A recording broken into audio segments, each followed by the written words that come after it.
আর যাইলে দুল আসাদুল বলে তোর জান কবজ করবো, সেই টাইমে যদি নামাজের সময় হয় দুল বলে ভাই নামাজের সময় দেয়, আর যাইলে কিন্তু মনে হয় সময় দিবি। তো এই সিনেমার এই দৃশ্যটা মানে আমাদের মুসলমানকে ছোট করা এবং নামাজকে ছোট করা, সিনেমার যে দৃশ্য নামাজের কথা বলা হয়েছে, এই সিনেমার এই দৃশ্যটা যাতে ফেলে দেওয়া হয়, ফেলে দিয়ে আপনার সিনেমাটা আপনারা পুনরায় আপনারা আবার চালান, তাতে কোনো সমস্যা। রায়হান রাফি ভাই কিন্তু খুব সুন্দর সিনেমা, সবাই জানেন। আর সাকিব ভাই বাংলাদেশের নাম্বার 1। সাকিব ভাই তো এদের কাছে কোনো দোষ দেওয়া দেবে না, সাকিব ভাই কোনো ভুল করছে। সাকিব ভাই কোনো ভুল করেনি, ভুল করলে এটাকে পরিচালক ভুল করেছে। কারণ আমরা যেহেতু মুসলমান, যে তাণ্ডব সিনেমার দেখুন একটা দৃশ্য, যে আফজাল ভাই বলে যে বাবা আমাকে একটু নামাজ পড়ার জন্য একটু সময় দেওয়া হোক, আমি হলে যে যাই নামাজ আছে। তখন কিন্তু সাকিব ভাই বলে মুরব্বি নামাজ পড়ার অনেক সময় পাবেন, জেলখানে যায় তার যোগ সহকারে পড়েন। আর যাইলে দুল আসাদুল বলে তোর জান কবজ করবো, সেই টাইমে যদি নামাজের সময় হয় দুল বলে ভাই নামাজের সময় দেয়, আর যাইলে কিন্তু মনে হয় তাকে সময় দিবি।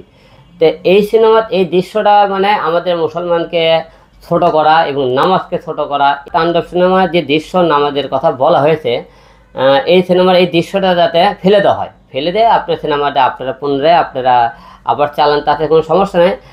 আর এই ধরনের ভুলটা করেছে মূলত পরিচালক, এই দোষ তোমার পরিচালক সাকিব ভাইয়ের কোনো দোষ নেই।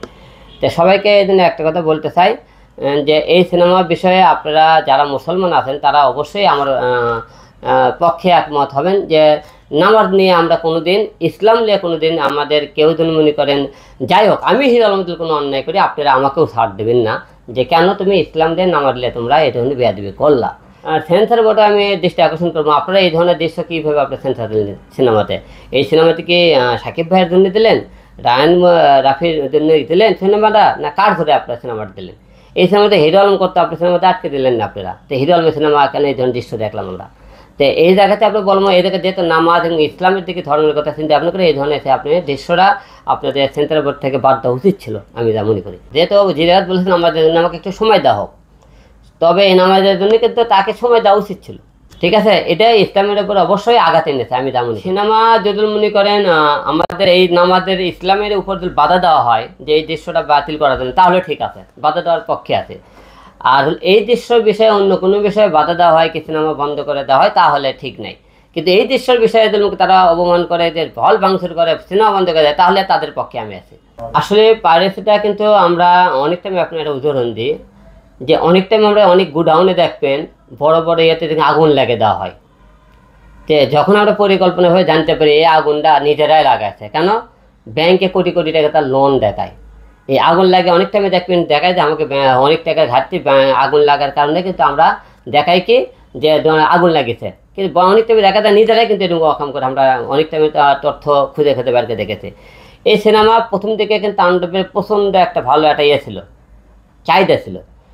চাহিদা থাকার কারণে যখন আস্তে আস্তে হলের দিকে জনগণ দেখলো না সিনেমাটা, অনেকে যখন দর্শকের মন ভেঙে গেছে ঢোকার পরে, তখন থেকে সিনেমাটা একটু আস্তে আস্তে হল থেকে লোকজন মনে করে লস, এবং একের পর এক হল মালিকরা কিন্তু কথা বলতেছে আমি 2 লাখ টাকা দিয়ে সিনেমা নিলাম, সিনেমার তো কিছুই নাই, সিনেমাটা অনেক লস খেয়েছি, এত টাকা দিয়ে সিনেমা নেওয়ার পরে লস খেয়ে গেলাম। এরকম বরবাদ সিনেমা বাংলাদেশে যতক্ষণ ছিল ততক্ষণ সিনেমাটাকে বাংলাদেশে পাইরেট ছিল না, যখনই ইন্ডিয়াতে সিনেমাটা রিলিজ করে তখনই কিন্তু সিনেমাটা পাইরেট হয়েছিল।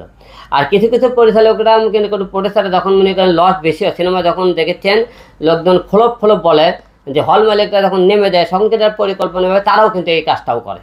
কিন্তু এটা এখন মূলত কে করছে আমরা জানি না। আমাদের পরিচালকের মধ্যে প্রযোজকের মধ্যে হিংসা আছে, যে যা আমার সিনেমা ফ্লপ করছে তোরা, আমরা শয়তানি করে দেবো।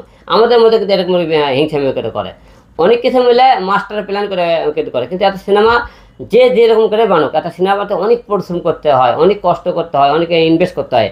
আমি নিজে যেহেতু সিনেমা প্রডিউস করে, নিজে যেহেতু অভিনয় করি, সেই হিসেবে কিন্তু আমার মনে হয় আপনারা পাইরেসি করা থেকে একটু বন্ধ রাখুন। কারণ আপনারা এরকম পাইরেসি করলে সিনেমাতে এখন তো ধ্বংসের পথে, বাদ বিয়ে যা সিনেমা তৈরি হইতেছিল এটাও আর হবে না। তাই আপনারা এই বিষয়ে একটু নজর রাখুন।